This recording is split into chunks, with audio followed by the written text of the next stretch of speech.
मेरे YouTube channel पे। और आज हम लोग देखने वाले हैं चैप्टर 10 क्लास साइंस का जो चैप्टर 10 है उसका पार्ट 8 है। ये पार्ट 8 है और इसमें हम लोग डिस्कस करेंगे रिफ्रैक्टिव इंडेक्स के बारे में। इससे पहले जितना भी आपका जो बुक का पार्ट है वो सारा कंप्लीट हो चुका है। अब हम लोग रिफ्रैक्टिव इंडेक्स के बारे में पढ़ेंगे इस वीडियो में। तो चलिए शुरू करते हैं। तो रिफ्रैक्टिव इंडेक्स होता क्या है?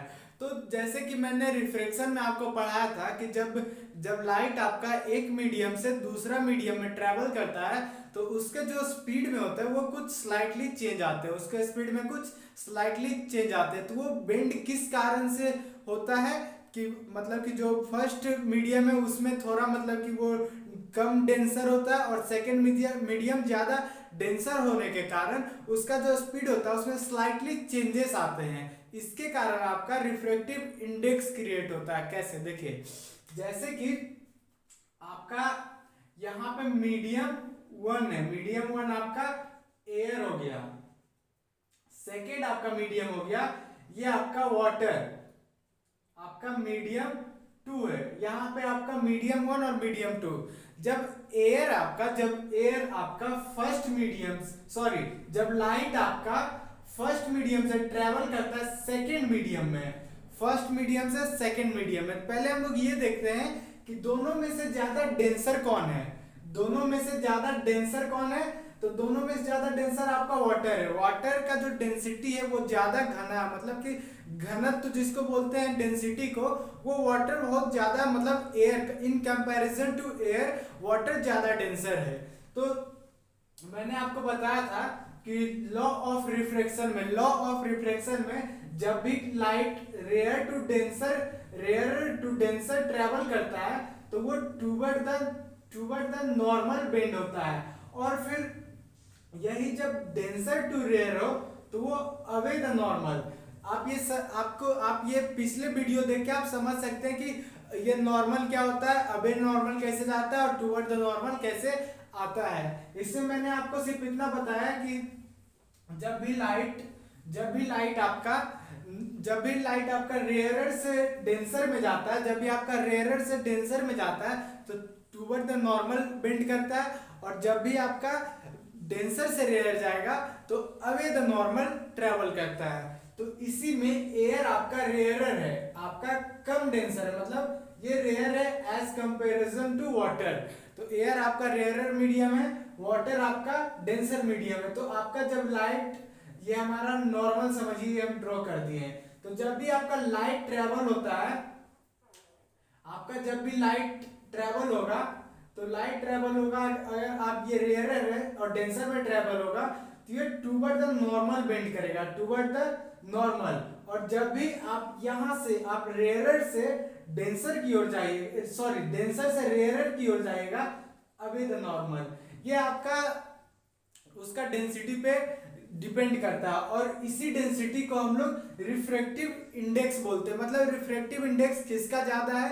तो जिसका मतलब कि जो ज्यादा डेंसर ऑब्जेक्ट होगा उसका रिफ्रैक्टिव इंडेक्स ज्यादा होता है, और जो कम डेंसर ऑब्जेक्ट हो उसका जो रिफ्रैक्टिव इंडेक्स होगा वो कम होगा। रेयरर में स्पीड ऑफ लाइट ज्यादा होता है। सबसे फास्ट स्पीड ऑफ लाइट आपका वैक्यूम में होगा, उसके बाद एयर में, और उसके बाद और किसी चीज में। तो स्पीड ऑफ लाइट आपका रेयरर में ज्यादा रहता है, और डेंसर में आपका स्पीड ऑफ लाइट स्लोअर हो जाता है, क्योंकि डेंसर में आपका बहुत सी चीज से लाइट को टकरा के गुजरना पड़ता है। इसी कारण उसका स्पीड में स्लाइटली चेंजेस आते हैं। इसी कारण आपका डेंसर में स्पीड ऑफ लाइट स्लोअर हो जाता है। अब फिर इसको it is represented by the symbol mu. इसको हम लोग डबल एल नहीं पढ़ेंगे, ये कभी भी डबल एल नहीं, इसको हम लोग म्यू बोलते हैं। या तो ये एन से रिप्रेजेंट होता है या फिर ये म्यू साइन, ये साइन आपका म्यू कहलाता है। जब भी हमको रिफ्रैक्टिव इंडेक्स रिप्रेजेंट करना हो हम म्यू से उसको रिप्रेजेंट करेंगे या फिर एन से। उसके बाद it is also known as optical density, and optical density is measured by the refractive index. तो इसमें जब आप लेंस में जाइएगा, जब आप लेंस वाला पार्ट में आपको पढ़ाऊंगा तो उसमें ऑप्टिकल डेंसिटी आता है, मतलब ऑप्टिकल डेंसिटी आता है। और वो ऑप्टिकल डेंसिटी क्या चीज से, क्या किसका ऑप्टिकल डेंसिटी ज्यादा है, किसका ऑप्टिकल डेंसिटी कम है, वो हमको कौन बताता है, ये हमको रिफ्रैक्टिव इंडेक्स बताता है कि किसका ऑप्टिकल डेंसिटी ज्यादा है और किसका ऑप्टिकल डेंसिटी कम है। तो ये ऑप्टिकल डेंसिटी भी बताता है। रिफ्रैक्टिव इंडेक्स में आपका दो और चीजें आ जाती है, दो इंपॉर्टेंट चीजें। इसमें आपका एक क्वेश्चन आ सकता है, आपका ऑब्सोल्यूट क्वेश्चन आता है ना, ये पॉइंट ही है आपका। ऑब्सोल्यूट रिफ्रैक्टिव इंडेक्स किसको कहते हैं और एक रिलेटिव रिफ्रैक्टिव इंडेक्स किसे कहते हैं, तो चलिए समझते हैं इसको। जैसे कि आपका absolute refractive index, absolute refractive index से आप ये समझिए, ऑब्सोल्यूट का मीनिंग होता है आपका कंप्लीट, मतलब एक कंप्लीट रिफ्रैक्टिव इंडेक्स कब होता है, मतलब जब आपका रे ऑफ लाइट किसी मीडियम से पास होता है तो वो बिना टकराए जब पास होता है उसको हम लोग बोलते हैं ऑब्सोल्यूट रिफ्रैक्टिव इंडेक्स। और एक सेकेंड है आपका रिलेटिव रिफ्रैक्टिव इंडेक्स, मतलब इस पॉइंट में आपका रिलेटिव मतलब कि वो वैसा मीडियम जिसमें रे ऑफ लाइट तो पास होता है पर उसमें हल्का मतलब स्लाइटली चेंजेस आ जाता है उसके स्पीड में, मतलब वो कहीं ना कहीं किसी ऑब्स्टेकल से वो टकराता है, या फिर या तो वो मीडियम आपका वाटर हो या मीडियम आपका ग्लास हो, हल्का स्लाइटली चेंजेस आता है। तो ऑब्सोल्यूट रिफ्रैक्टिव इंडेक्स कौन से मीडियम को कह सकते हैं, वैक्यूम। वैक्यूम में एकदम ना के बराबर, मतलब होता ही नहीं है। ऑब्सोल्यूट रिफ्रैक्टिव इंडेक्स में मतलब लाइट का रिफ्लेक्शन होता ही नहीं है, वो मीडियम से आप कंप्लीट पास होता है, उसको हम लोग बोलते हैं ऑब्सोल्यूट रिफ्रैक्टिव इंडेक्स।